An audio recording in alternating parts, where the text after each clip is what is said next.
When it comes to discussing our bodies, we often get a little uncomfortable. Women's health issues are often seen as off limits, taboo topics we just don't talk about. It's time for that to change. Let's talk. Welcome to the Brave Mama podcast, where we are going to do exactly that. Discuss everything from periods to pregnancy, motherhood to menopause. No topic is off limits. Join Stephanie Thompson, the brave mama and author of The Day My Vagina Broke, as she asks other brave women about their personal health challenges and triumphs. You will learn, laugh and cry as Stephanie finds out everything you wanted to know but were too afraid or embarrassed to ask. So, grab a cuppa and enjoy. Hello and welcome to the Lowdown with Brave Mama. I am your host, Steph Thompson, and today's guest is an absolute gem. She has so many years and a wealth of experience in the health and fitness industry, but she also knows so much about pelvic organ prolapse. And you put those two together and you get Mish Wright. That's right, we are talking with Mish today all about pelvic health and fitness. Her journey in life itself is also inspiring. I am so in awe of her courage and bravery. Mish has some great stories to share and tell, and we hope by the end of this episode, you feel a little bit lighter or encouraged to be able to talk to your health professional about your pelvic organ prolapse. And today I have grabbed a cup of Madam Flavors mint and choc, which you all know is my new favorite because it's a rooibos tea. It is non-caffeinated, which means I can drink it all day, every day. All right, let's get on with the show.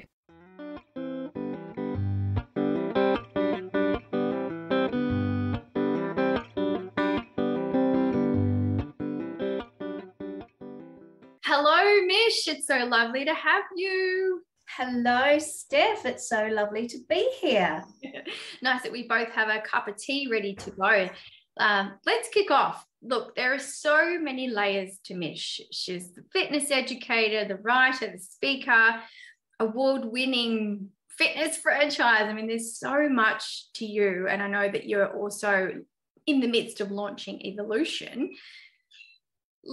How does that come to be? Like, really, how did you get there? Well, your little one, how old's your little one, Stephanie? I've got a 5-year-old and a 4-year-old. Right, so they are learning to read, right? I used to be a primary school teacher, and when children learn to read, it's really quite magical. It's like everything lines up and they go from pointing to pictures and, and words to it. Just, it feels like, have you experienced that yet? Are they on their way? Probably more so in my teaching background. Yes, I know exactly what you're talking about. Yeah, it's really, really magical. And so I've always loved that. And when I transitioned into being a fitness professional, and when I started to learn about how to teach women, I kind of was able to craft those moments too. So with helping women, and then, and now I'm working more with, because I can reach more women if I train fitness professionals. It's really exciting to almost, do that again, but with another group of people. So I'm glad you know that. And if anyone is listening, when your child goes from non-reader to reader, it feels like it's overnight, but really it's just a coming together of a whole lot of skills that just line up and, the light goes on. And I feel like I do exactly the same thing, just the content's a little different. Yeah, different discipline. And it is, you're right, it is magical when not only for the person teaching it, but for the person receiving it, when you see their light bulb go, I get it. And they feel really good. That's what the magic is, when you make others feel good, right? Absolutely. Yeah. So obviously it's with the amount of that many hats you've had to wear, it's been a long journey, right? It obviously doesn't happen overnight. When did you first kind of get into, from teaching to fitness? It happened because, I have to clarify. if we went back to school and people said, you know, who's the most likely person to become a fitness professional or work in fitness, I would be at that bottom of that list. I never liked sport. I didn't really like getting sweaty. I was a person who loved reading and writing, and I came from a really sporty family too. So I was a normally and family joke in my own family about fitness. However, something extraordinary happened in my life. So in a nutshell, and you can probably tell I'm not from Australia, I'm from New Zealand, and I lived in England with my husband, and I had my first daughter there. And when we moved to Melbourne, which is about 20 years ago, within a space of 9 months, we bought a very derelict house that we did up. We moved in, I got pregnant, and when I was 7.5 months pregnant with our second baby, my husband found his soulmate and moved out and moved in with her, and then I had a baby. So all within the space of a year, and I didn't have very much support, as you can imagine. I knew a couple of people, but I was still at that. If you've lived in a new place, you know, it takes a little while to make friends. And so it was a really, really, really tough time, as you can imagine. However, I had a friend who, she was a Kiwi, lived in London, was teaching with me there. She was coming back to live, back for good to New Zealand. And Max was born then, he was about 6 weeks old. And she said, I'm coming to stay with you. And so I went and picked her up from the airport, and I said, how long are you staying with me? And she said, oh, till I know you're on your feet. And I have to tell you, Steph, like, I can tell that story about what happened to me without shedding a tear, even though it's an emotional story. But whenever I tell people that sentence, I still have that choke in the back of my throat, because she did. She stayed with me, I think, about 7 weeks. She put her whole life on hold, and every day she said, okay, what are we going to do for exercise? And that changed my life. I was able to get off antidepressants. I was given antidepressants, but I really think I was suffering from post-traumatic stress disorder. But it wasn't so, I don't know, trauma hasn't really talked about so much then, as I think it's much more, the terminology is much more accessible now. But yeah, and then so I had to work. I was a single mum, and so I went back teaching, but it was soul destroying. And so I told my mum, I'm going to become a fitness professional, and she was mortified. So yeah, it has been a long journey, and it's kind of almost come full circle. Like I said, I've never really stopped being a teacher. I still love teaching, but my content is different. Wow. Your journey, I had no idea it was that phenomenal. You just gave me goosebumps and all. I've just rode that roller coaster with you that entire time. And for people that obviously can't see, my jaw just dropped. That's a bombshell. I had no idea. And that is humongous. Go you for being where you are right now. Well, for a long time, it was my defining story. Yes. And it's really nice now that it's not. Okay. Yeah, I can see my cat playing with a toy. So hopefully the noise isn't too annoying. How I got into women's health was almost another type of revelation, and that was so I quit teaching. And I put myself in that stage. My children were, a toddler and a baby, and I took a long time. I took a year part-time to become a fitness professional, a personal trainer, which you can do, in a few months, but I took my time. And it was a really interesting experience, because my classmates were all like 18-year-old guys, mostly, a few women, but mostly young men. And they just had to roll out of bed. and get there. But they You're a didn't do their full-time mom. homework. Yeah. And yet I'd like done 3 loads of washing, put kids in daycare, and still, did the bulk of the work when we did group sessions. But during that time, that year, I had this real, belief that I had to look a certain way. So I started to really work out. I mean, exercise had come, as a real lifesaver for me. I went to the gym 6 days a week, Yes. put my kids into the creche there, and it was an absolute lifesaver for me, without a doubt. But I really stepped it up. Okay. And during that year, and then the following couple of years, when I actually was a body pump instructor and started my own business training specifically pregnant and postnatal women, that's when I went from not leaking, not having any incontinence, to having really, really bad incontinence. And it was the idea of being on stage teaching body pump with the microphone, and my crotch being at eye level to all the women in my class, that I just thought, I can't bear it. Like, they're going to see my pad, my panty liner had turned into a sanitary pad, and it wasn't going away. So I went to the doctor thinking I was 35 years old then, thinking I was the youngest woman in the world to experience incontinence. I don't have the words for it.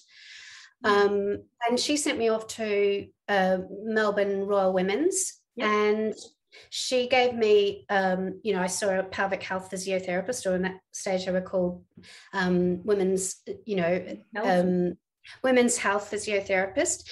And she told me, she did an internal, and she said, you are on the verge of a prolapse. You need to stop what you're doing right now. And I said, well, what's a prolapse? I didn't know what a prolapse was. And I had been busy telling her how I was a personal trainer, and I really specialized in working with moms, and I really love my job, blah, blah, blah, blah, blah. And she was just, I could see she was really disgusted with me. That you didn't know what prolapse was. I didn't know what prolapse was. I was, in essence, damaging other women as I was damaging myself. And I said, well, what do I do with a prolapse? And she said, well, you'll have to have surgery. She just said it really matter of fact. And I'm like, well, I'm a single parent. I don't have any family or support here. And she said, you won't be able to lift anything for, for 6 weeks. And I've got a baby and a toddler. I can't live like that. No. I can't do that. And so I went home and I got out my textbooks, because remember, I like research and reading. And I looked at all my books that I'd learned my craft to become a fitness professional, and pelvic floor wasn't even in the anatomy charts. Don't tell me. Oh my gosh. Well, unfortunately, Steph, I've just done volunteer work for the last nearly 2 years reviewing certificate 3 and 4 in fitness, and not much has changed. No way. Yeah. Oh, that's really disappointing to hear that, because I feel like in one sense we've got social media inertia in women's pelvic health improving slowly, but to hear that it's not in the literature, that are teaching people about fitness and pelvic floor, particularly to, postnatal mums, is astonishing. Wow. Well, it's that light has gone off for you, isn't it? Yeah. It's that light, and it's that light that, I'm getting damaged by the exercise that I've been told to do by a professional, and yet it's my fault. Yeah. And it's really not even your personal trainer or your fitness professional, because I doubt that there's a personal trainer that goes out there to hurt people. I don't think that's, the story either. It's just, when I explain that their education is based on research, but all that research is based on young, fit men, we are in fact training women like small men.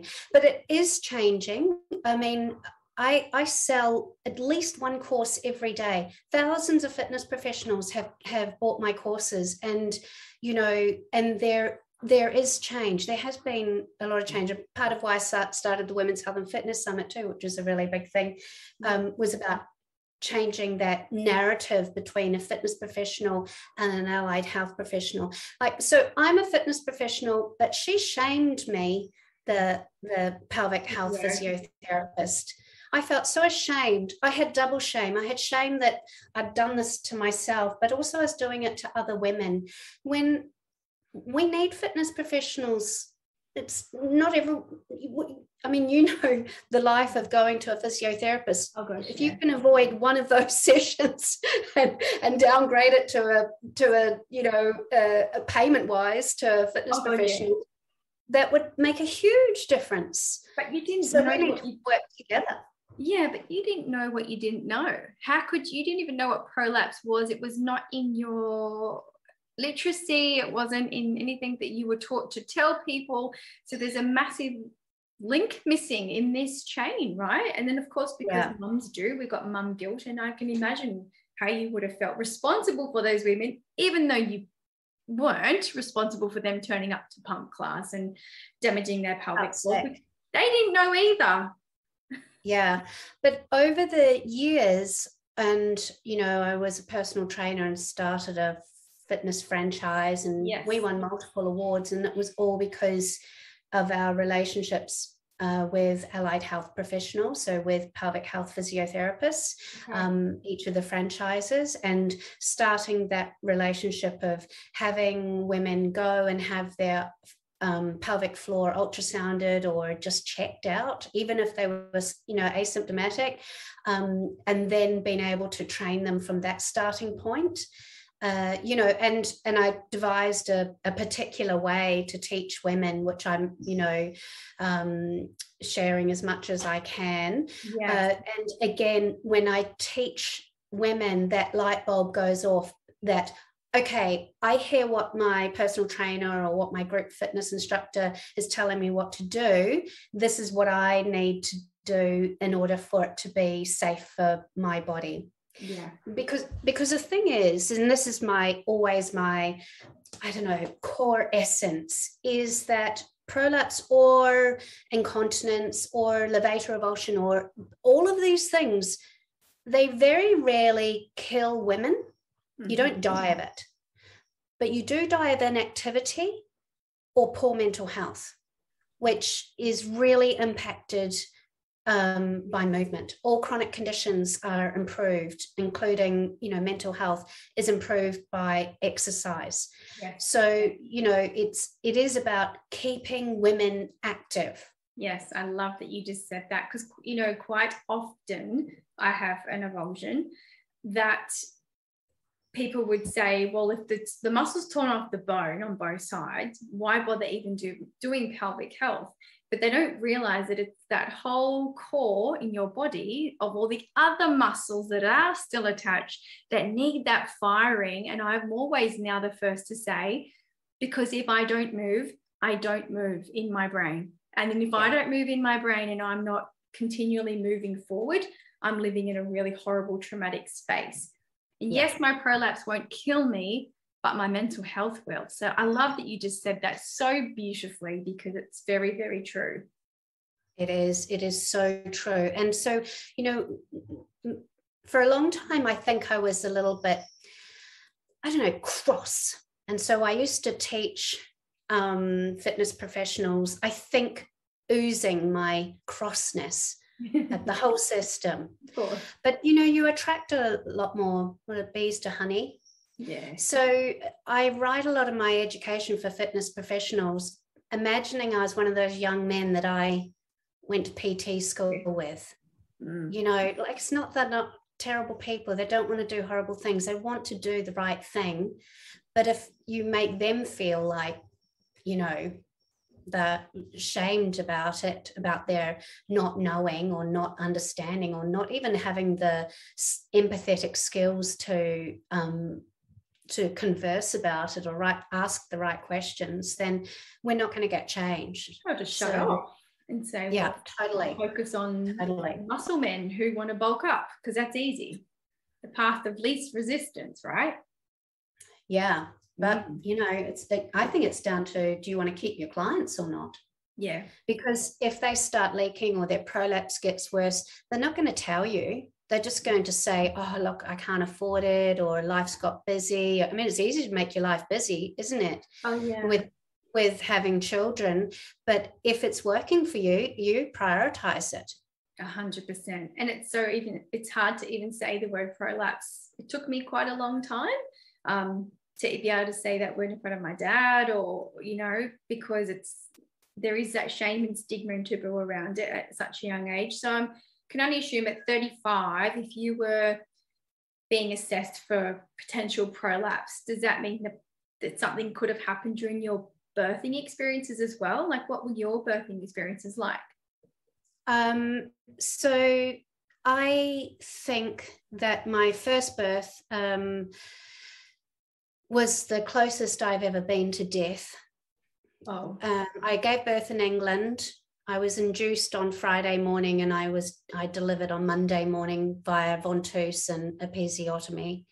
And I can't remember a lot of it, but my husband at the time, new husband now, said that the doctor had his foot up on the bed, one foot, to brace and pull my daughter out from me. They left part of the placenta in. So a few days later, I went back into shock, and they had to take me back to hospital. And I refused to have, a D&C.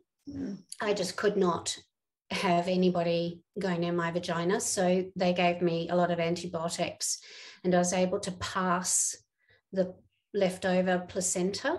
Yeah. It actually looked like cooked pork. So there's a bit of information you probably weren't expecting. But when the last piece came, I knew I was getting better. Okay. But yeah, I was really sick. So I was in England, and my mum had said, she's in New Zealand, shall I come over? And I said, no, God, no, I'm fit and healthy. Women have babies all the time. Yeah. No, come over when I'm, and we can go traveling and we can do a bit more, I'll be fine. Yeah. On the Sunday, I rang her and said, can you come over? So she came, and she was there Monday, which, was, she flew. Got off the phone and got on the plane. That's exactly what, drove to Auckland, got on a plane, flew, I think it's 14 hours, 16 hours. And then my husband picked her up from the airport, and they both picked me up from the hospital, and we went home together. So I didn't even have time to go and make the bed. You know how if your mum's coming to say, you like to put some fresh flowers out or something like that. There was nothing. It was So it was very, very traumatic, and no one ever talked about it. And so I had to have therapy in order to get pregnant again. Okay. And then, of course, I had a very traumatic second birth because my husband wasn't there. He was living with his girlfriend. You imagine all the lovely feelings he was having in new love, and I was looking like a spider with legs. And so my best friend who lives here, she was the birth mum. She came in with me, and I refused to have a vaginal birth. They said, you'll be able to have this baby. The first baby was just because it was your first baby, and I said, I can't do it. I demand a cesarean. And when Max was born, they said, there's no way you would have birthed him. He was huge. My husband, I'm only 5'2.5". My husband was 6'3". My children were big, and Max was just a big buff head. Like in my last 7 weeks of pregnancy, when I was in a very bad emotional space. I lost 5 kilos, but my stomach kept growing. So, and it's just my son all over. Life could be going to hell in a handbag, but he'll still be totally happy to have, a big dinner.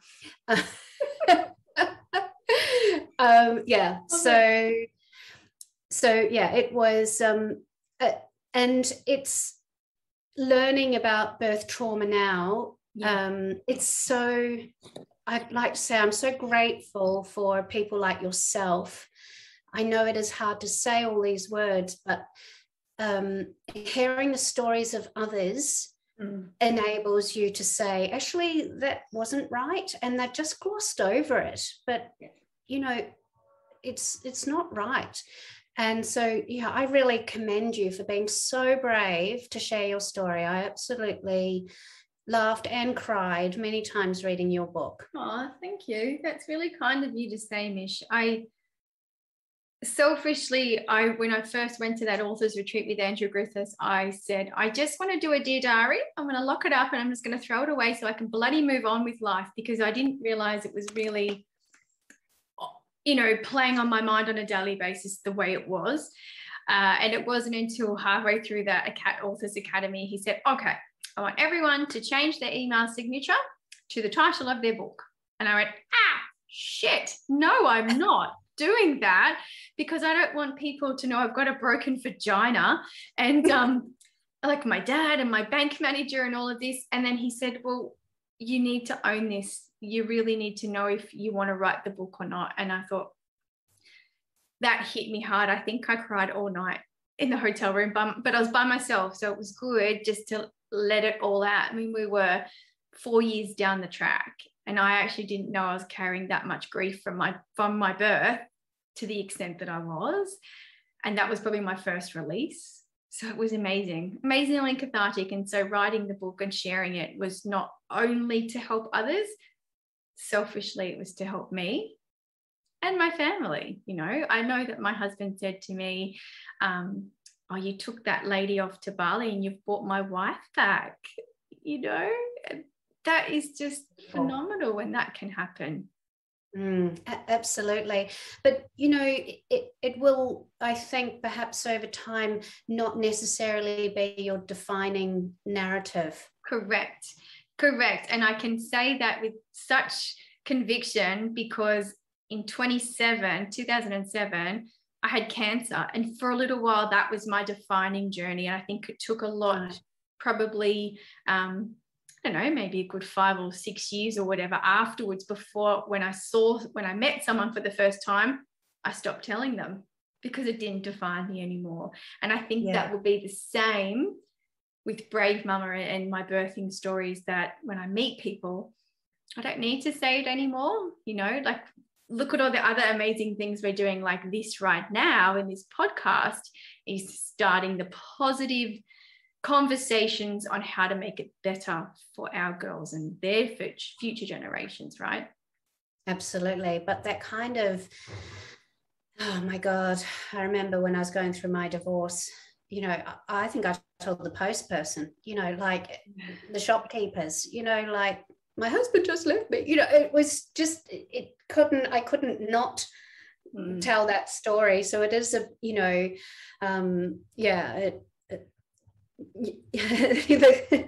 either gets bottled up or it comes out unintentionally, or it gets pulled out, but either way that's the kind of then you can move on. It's your pivot point, isn't it? You just we go that way. So tell us, look, I know in your family you've got your 2 beautiful boys, and you've got some children that you inherited. And your girl.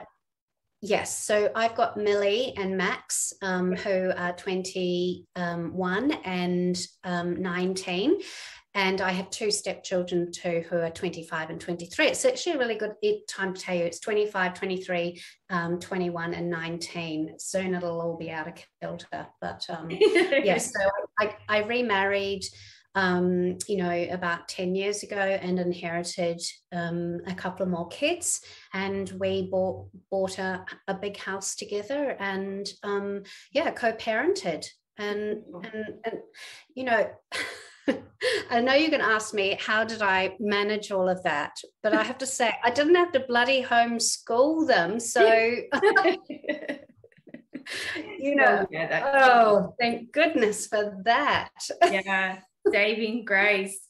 Let's talk women's health. Let's dive a bit deeper into what you're doing now. So you've created now, it's evolution. Is that correct? Am I saying that right? That's right. Bit of a play on words, you see. Love it. Is that like Adam and Eve? Yeah, though, yeah, it is. Like feminine, I like to say. Eve is a very feminine word as opposed to necessarily having religious connotations. Yeah, okay. No, I do like that. So why was it time to create evolution? So, well, it's a funny thing, like okay, I'm going to be really honest. I have thought, imagine if I get hit by a bus tomorrow. Mm-hmm. The red bus theory, yep. Someone did say I should change it up and say, imagine if you won Tats Lotto, but I don't ever take a lottery ticket out, so I'm probably more likely to be hit by a tram probably than when Tats Lotto. But I've learned a lot of stuff, and I've learned how to, more importantly, teach how to work with pelvic floor, with movement and exercise. Yeah.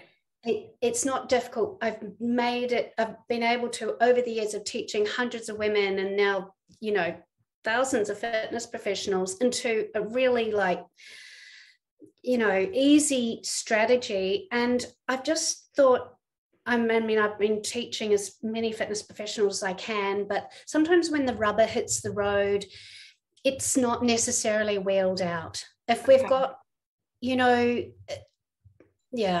So my fear is if I get hit by a bus, all the stuff that I've learned dies with me. Yeah.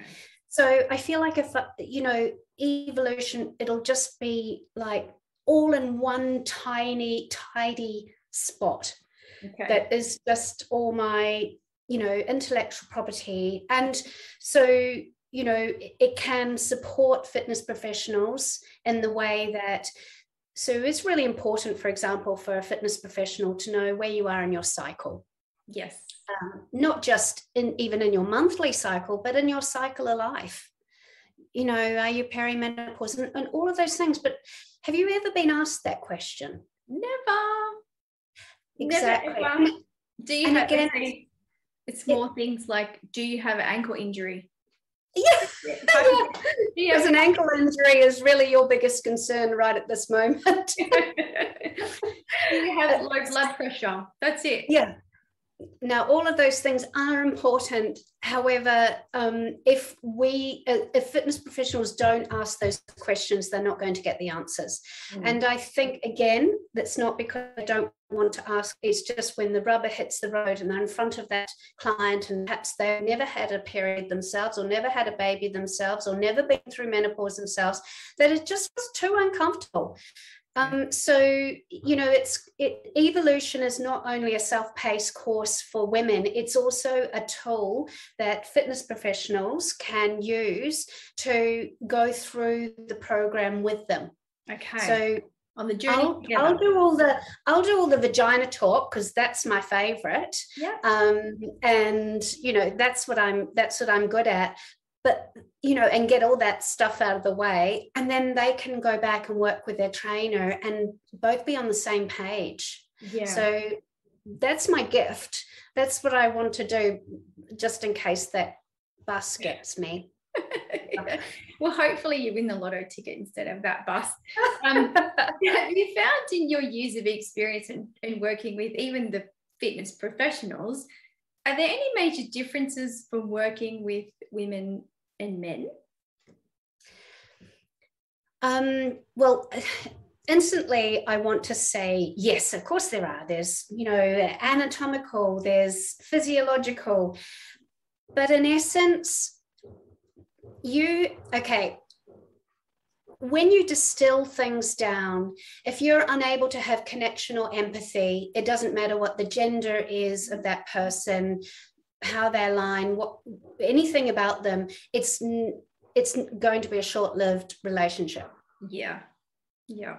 So in terms of, and that has really informed my education through teaching fitness professionals for a long time now, is teaching them, number one, empathetic skills, because we think that we are naturally empathetic, and it is true.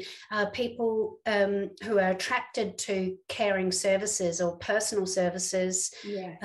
Of which obviously fitness is one of them, they often do have a natural desire to help other people, but it doesn't necessarily translate to being authentically empathetic. And I bet you have experiences of like a personal trainer or a fitness instructor saying the most idiotic thing that you just want to like slap them around the chops. Yeah, like, what the hell is wrong with you saying that kind of shit to me? My favorite, Mish, is I can't remember the gender of the person now. I assume it was either a young female or a young man, had said to me, because I talked about prolapse, and they said, oh yeah, haven't really heard of it much because it's not that common, hey. And I said, well, actually, it's 1 in 2 women. That equates to 50% of half of our population. Pretty common. Yeah. And it's not normal, but it's pretty common, and people just don't talk about it. And I'm pretty sure I'd got a bit of an eye roll, like, oh yeah, whatever, as if. Oh my God, that's a snappable moment. Totally. I think but, that was a lot. It is. So, your question to me is there a difference? Yeah. We have to be able to relate to people and see them as individuals. Yeah. So, that's fantastic. And I think and too, from there. Yeah, and even more so in our conversations now about non-binary and how people are exploring different gender and it's as being something that is fluid. There hasn't been a more important time for that, right? So you've hit the nail on the head. I love it. Yeah, absolutely. Do you feel that there are any kind of barriers for women seeking support when it comes to their pelvic floor? In the fitness industry? Yeah. You mean? Yeah. Oh, without a doubt. And for those reasons that I have talked about, is that one, they may not have been exposed to any education. They may have completed all their qualifications without that light bulb moment of understanding that that's research that's based on young men. Yes. And while it, I'm not saying it doesn't work for women, it totally can, but it has to be in context of what the individual is at and avoiding unnecessary injury. So it might be the absence of women's health education, but then it might also be, like I said, that embarrassment to talk about stuff down there. I mean, I get that all the time. Down there is a very oh yeah, totally. So feeling uncomfortable about saying the word vagina or prolapse, or I'd like to think it is changing, but it depends on what circles you run in. I mean, I think, God, hasn't every fitness professional in Australia done my course? I've sold so many, so but it's shiny and new. So yeah, it's interesting, isn't it? Yeah, when you look at it from that perspective, because if people aren't even accessing the information, then how are they ever going to teach about pelvic floor?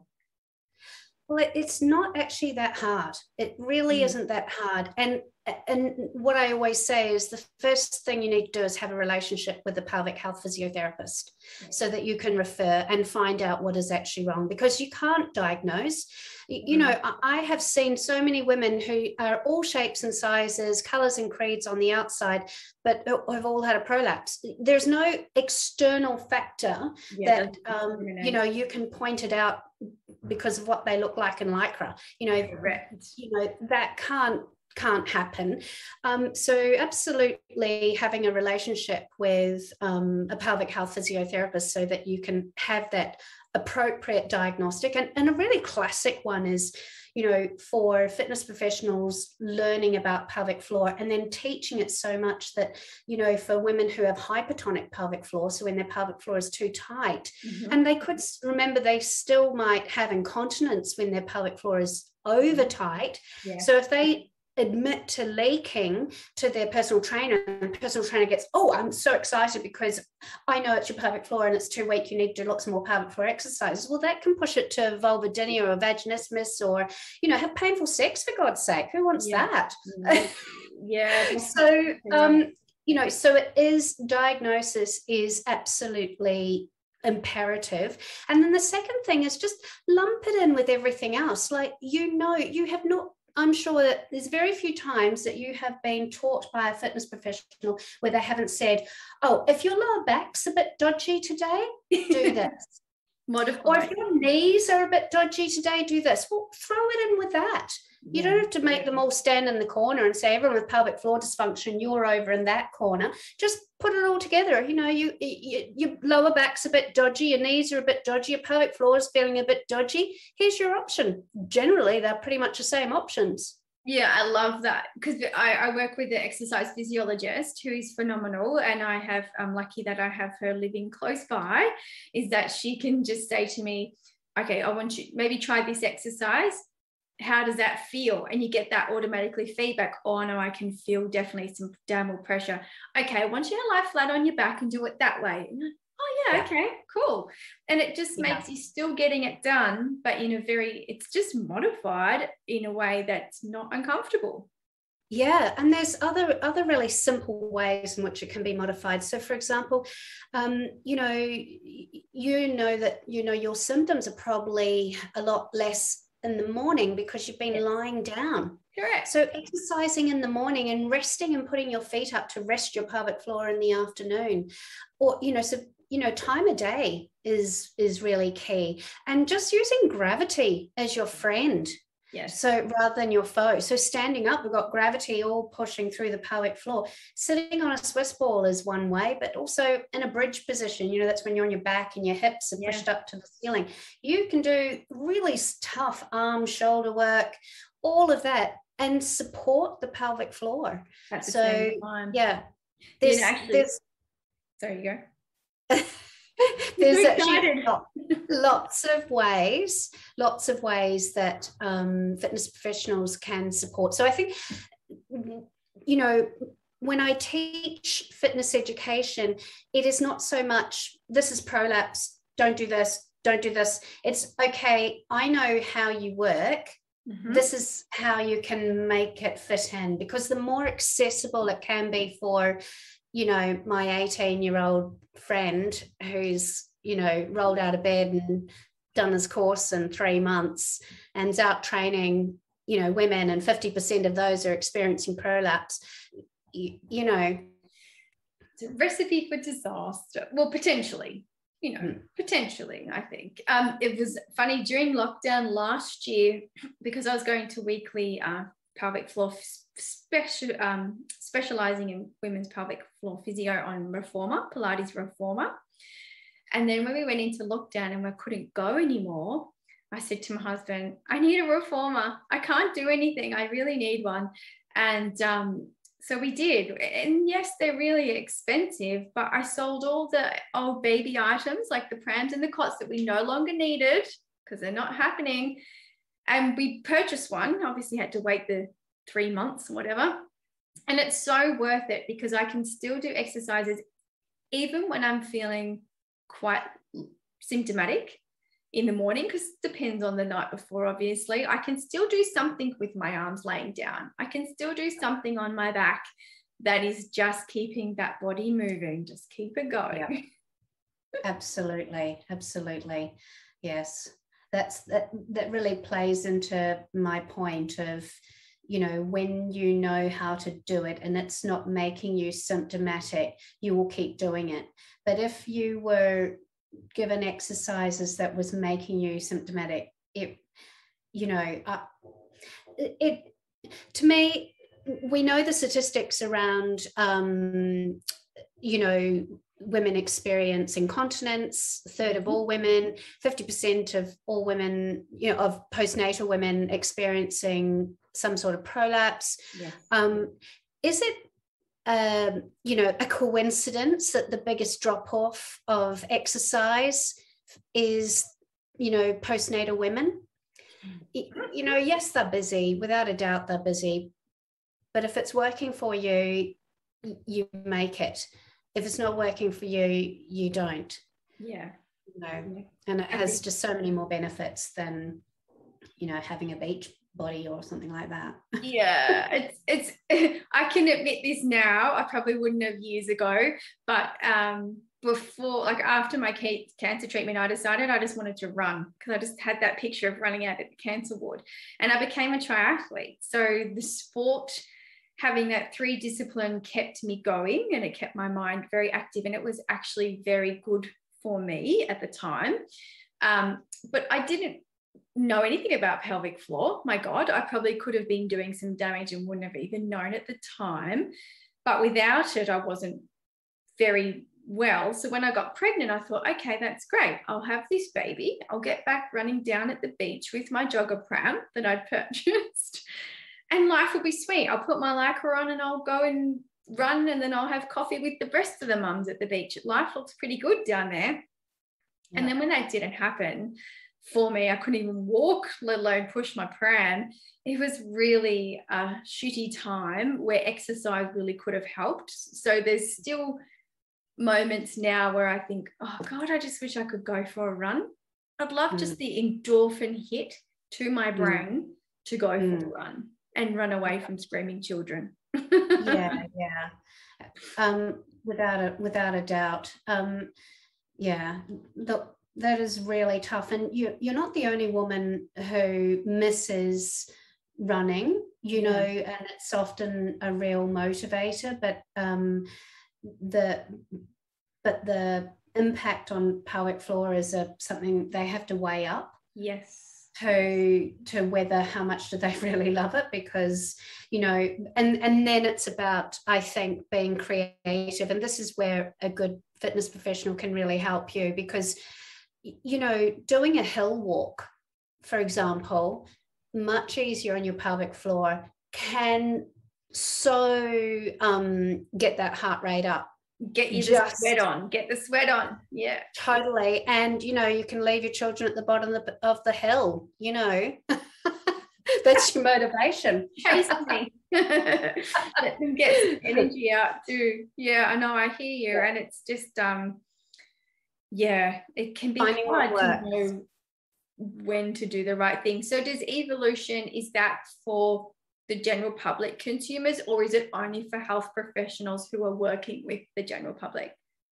So there's 2. Well, there's one, really. It's one course, but there are extra modules for a fitness professional. So if they were to work with clients, just like, well, here's your kind of PT hat on, so that they could support, because the best online course in the world is nothing if people don't finish it.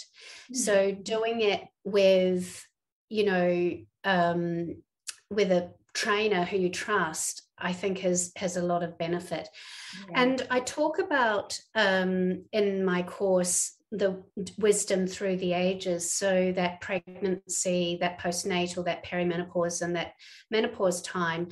Now, you've already said you don't want to have children anymore, but my belief is that even if, or you don't have a vagina, or there's all these different options. If you identify as a woman, and of course men could do it too, but for not talking about fitness professionals, but just general public, for women to do this course, I believe this wisdom is missing. So it's the wisdom that you can give to your daughters or to your friends.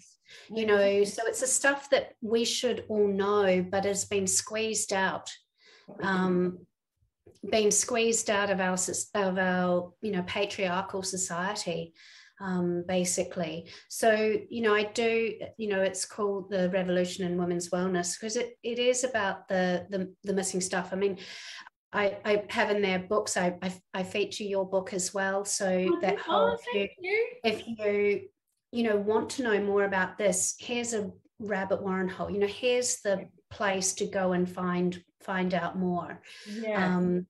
But it is all about, I think, learning these skills, not just for us, but for the other women around us. Yes, I did. Can we talk about menopause for a little bit? I feel like I am perimenopausal at 42, and I knew that could be a potential because of the chemotherapy, which is fine. How does women in that perimenopausal and menopause, does it shift the way they can train? Does it change anything? Totally. Oh my God, totally. How? Tell us how. Well, there's two major hormonal changes. One is the key one is estrogen. Okay. So if you are perimenopause now, you have got this golden opportunity. So menopause being, your menopausal when you've had one full year without a period. Yep. And this time you are now to that time 1 year after your last period, yep, is your making hay while sun shines moment for bone strength, because the loss of estrogen really impacts on bone density and your ability to make bone. If you have been a dieter, a serial food restrictor, which I'm sure you see in your industry a lot, no doubt. Yeah, it really impacts on your bone density. So, that means that in your menopause and postmenopause years, that difference between having a fall and getting up or having a fall and breaking a hip, it's massive. So estrogen is really quite key, and this time is really important for so resistance training. So and just because you have a pelvic floor injury, there are ways in which you can do strength training if you have the right person to help you, I think.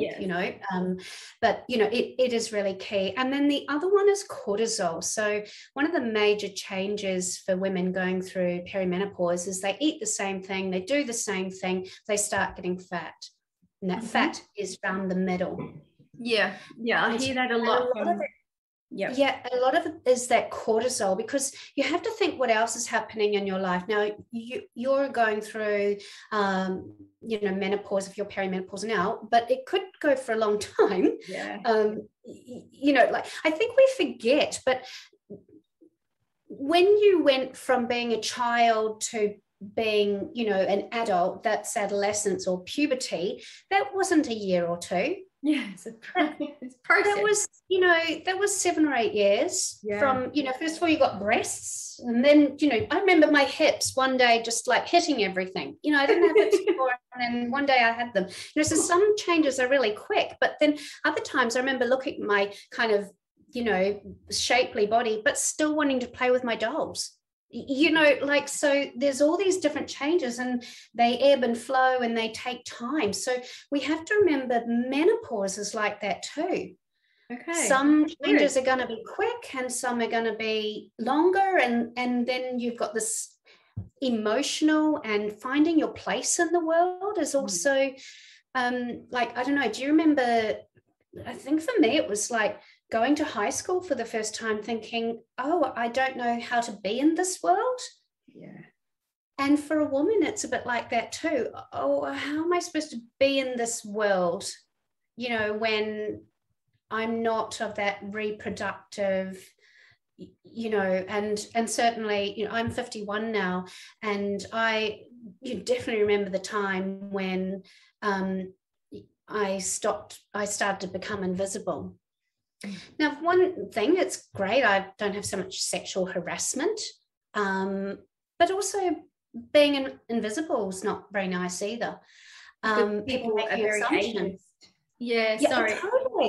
Totally. So it's kind of, well, where do I fit? I thought I was young and sexy, and I look in the mirror and like, oh, I look more like my mother now than I so it is about finding your place in the world. But so menopause is and I think if we don't look at those sort of changes, but if we're going through menopause so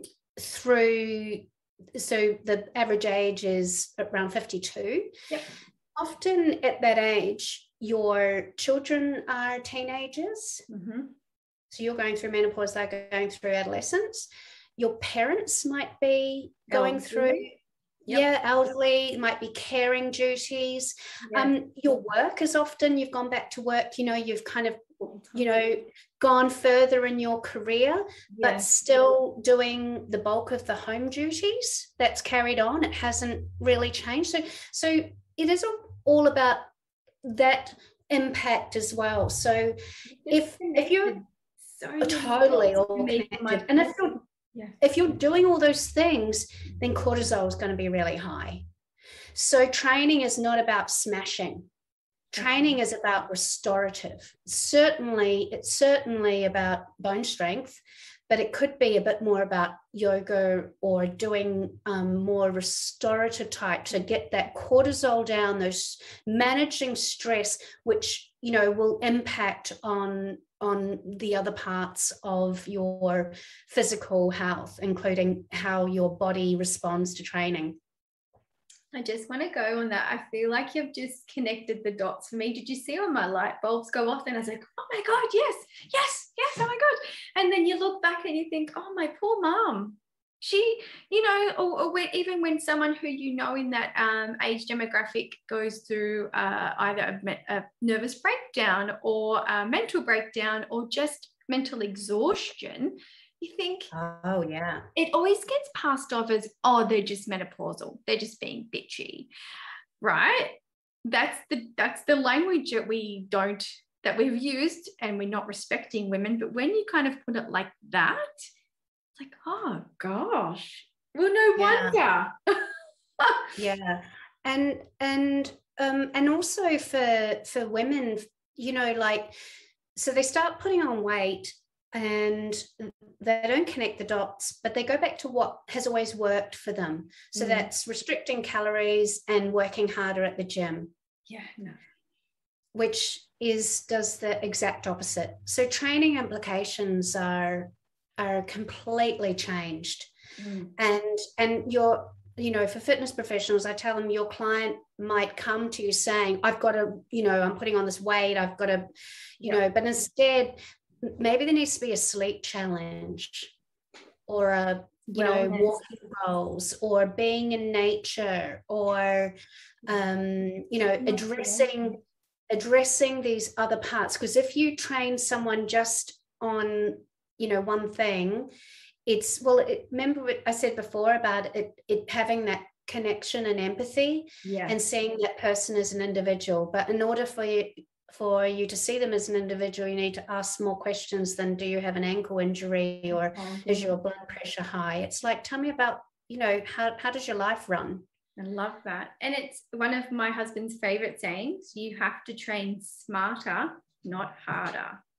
Totally. It makes sense to me. Oh my gosh. I know that we have kind of gone a bit off track, but I love this. And I know that our listeners will certainly, this is valuable. This is gold, Mish, really.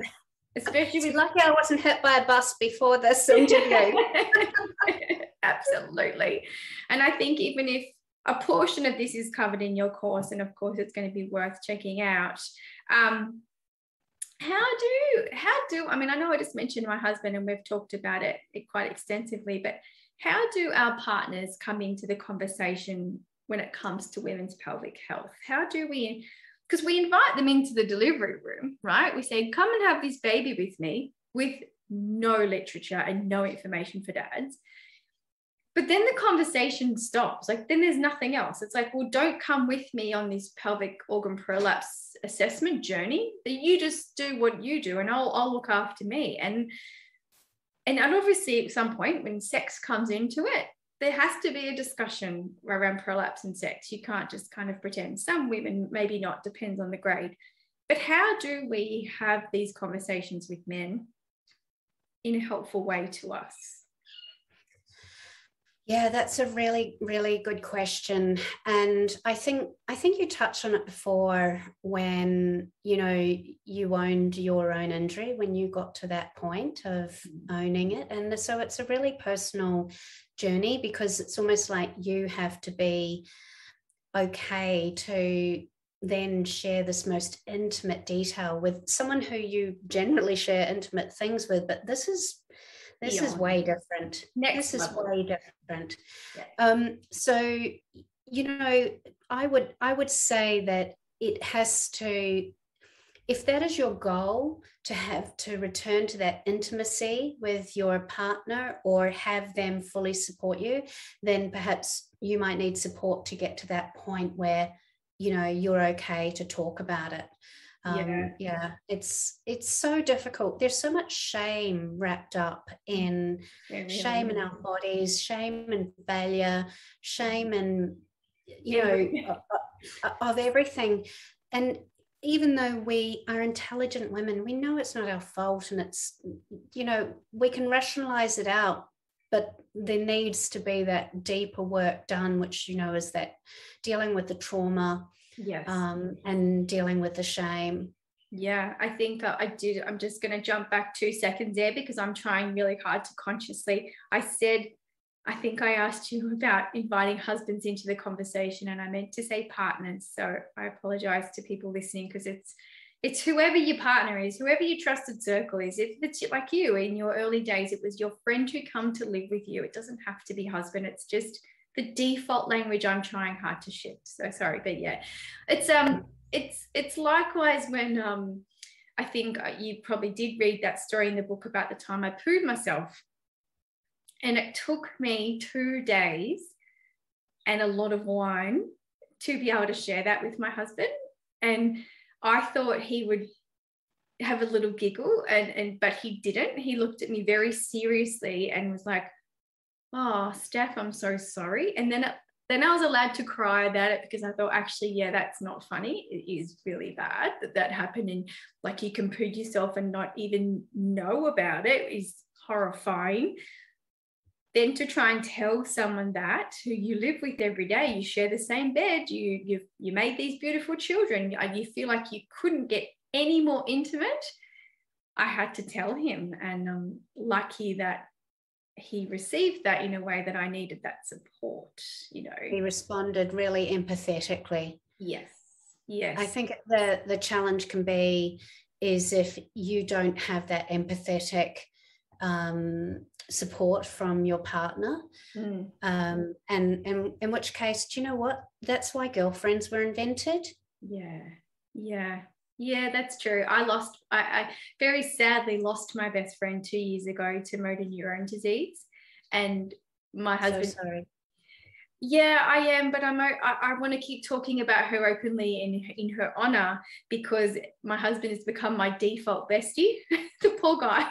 What I would have picked up the phone and said, "Sean, I shit my pants," or whatever a best friend would have done, and then we would have had a laugh, because you have a cup of tea and a laugh, and that's what you do and you move on. He's become that default person, and you think, "Oh God, have I overstepped the line," or whatever.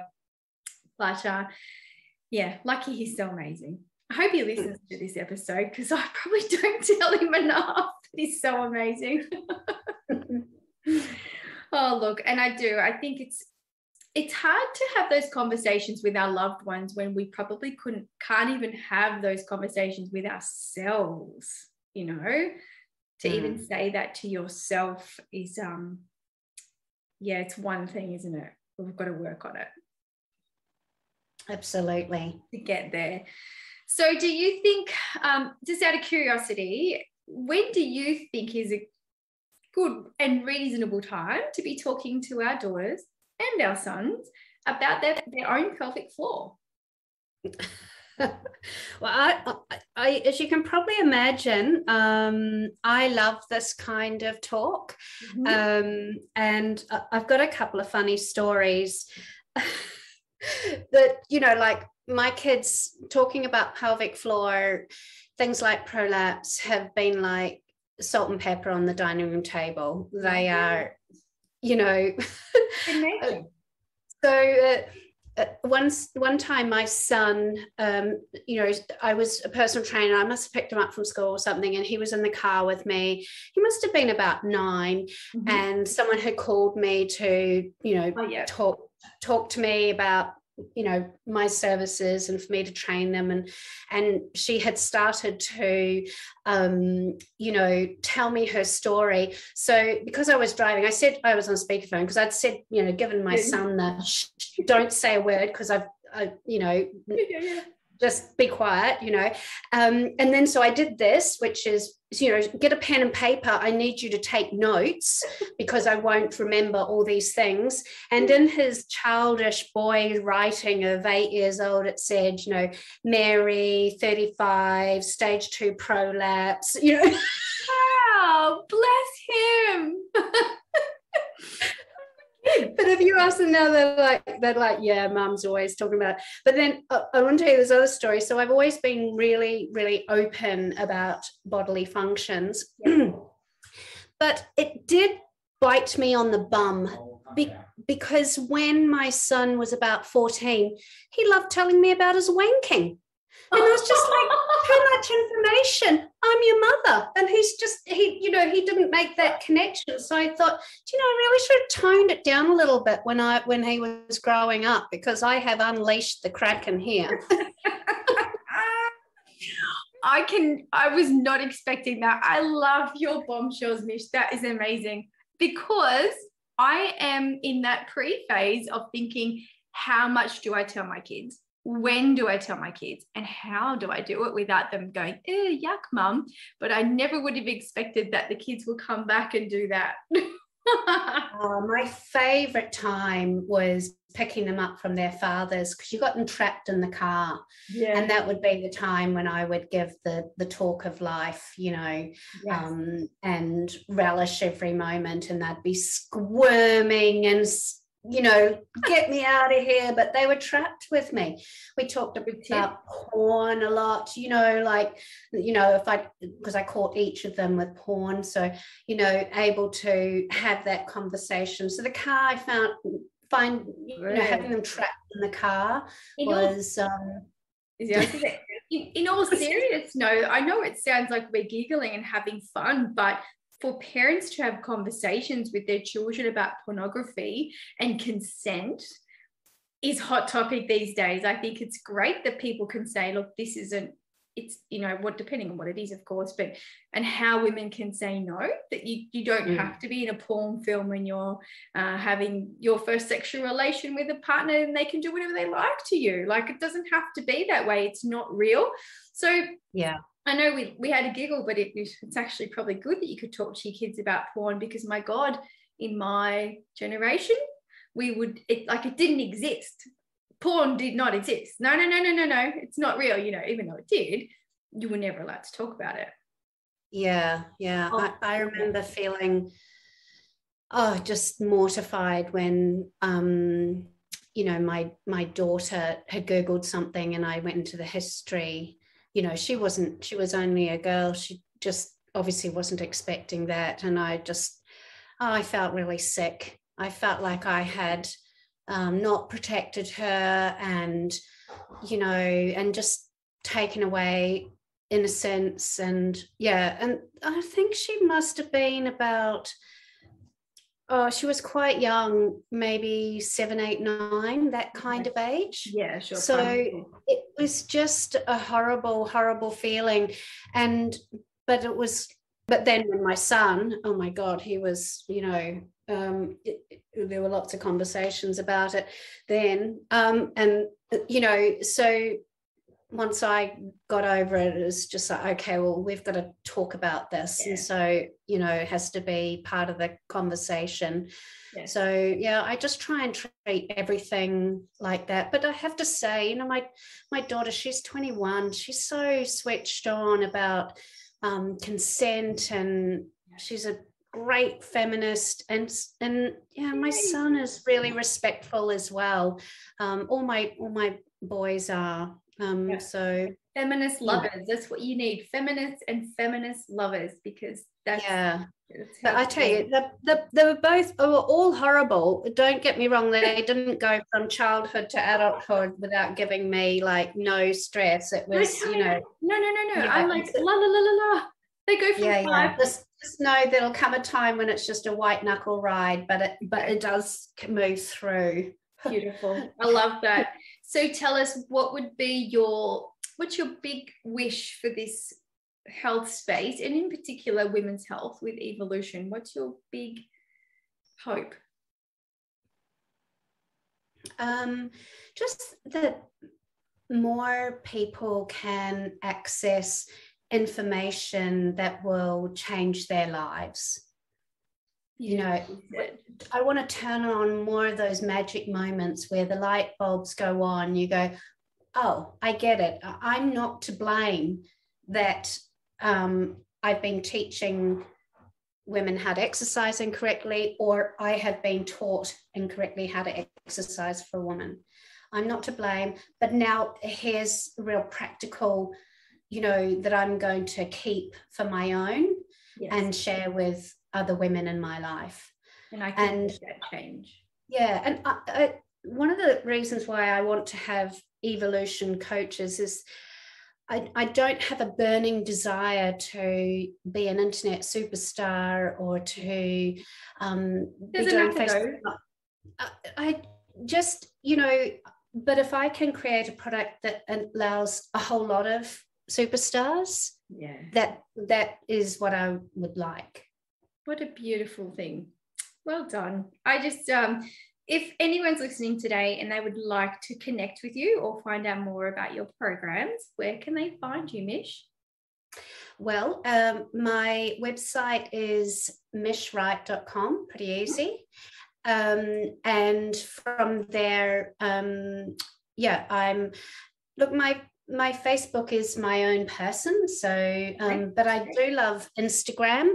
I'm on Instagram and Twitter and LinkedIn, and it's all Mishfit. So Mishfit, MISHFIT.com is my, or Mishfit is my education arm. Yes.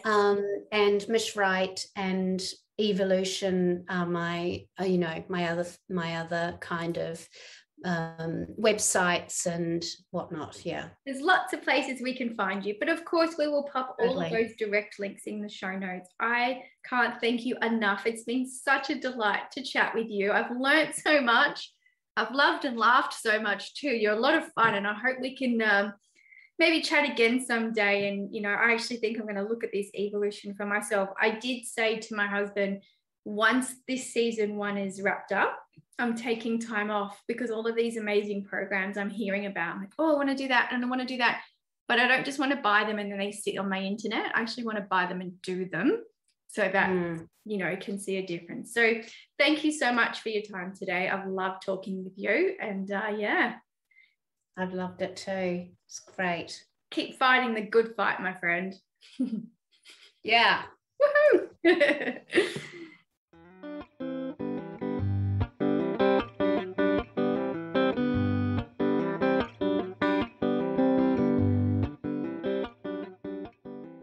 This world needs more women like Mish Wright. She's inspiring, she's dedicated, and she's here to help us, all the women in this pelvic health space. Bravo. I know for those listeners who are interested in contacting Mish, there will be links in the show notes where you can reach out directly, and her evolution program is just doing its final tweaks now, and she has let me know that once it is launched, we will be given a special Brave Mama discount code, and we'll be sure to share that with you as well. With just 2 episodes left of season 1, next week we'll be talking with another fitness health professional who's teamed up with a women's health physiotherapist to create an app for pregnant women. The point of difference with this app is that they developed this app while they were pregnant, so it actually takes you on that journey for 9 months. It walks with you step by step. I don't think I've ever seen anything like it before, so make sure you tune in next week, and remember you can always leave a review over on iTunes. Just leave those stars, or you can write a review, because your feedback is so important and helps us to create an even better season 2. Until then, bye for now.